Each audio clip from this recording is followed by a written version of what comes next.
To Asperger syndrome, you have to know that there's a spectrum of autistic disorders wherein there are five. First, the classic autistic disorder, the second, or the Kanner syndrome. The second is the Asperger syndrome, and then we have the disintegrated disorder, which is the Heller's, and then there's the not otherwise specified. So it all would go back to what a classical autistic child would manifest.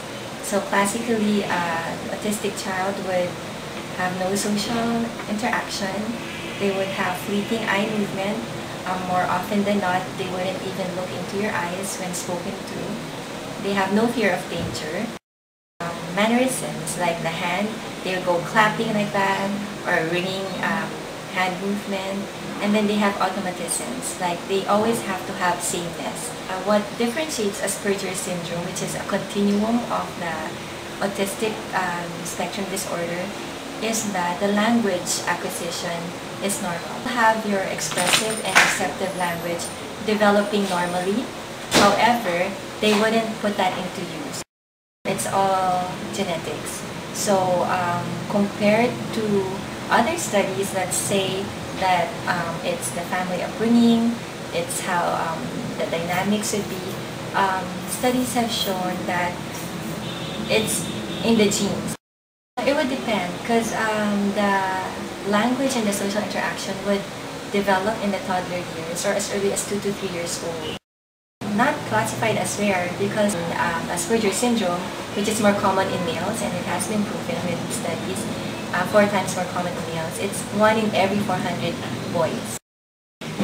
We encourage the parents not to have this stigma of bringing up an abnormal child, but instead of a special child. It has to begin with them, the acceptance of the diagnosis, because it would require not only emotional, psychological, but physical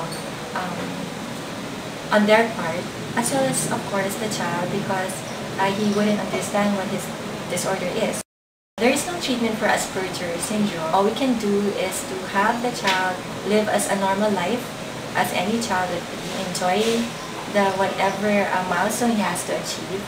And with the multidisciplinary approach, like you have the therapy centers with the occupational therapists, the speech therapists, special schools, and all of those support groups, well, that's all we could offer.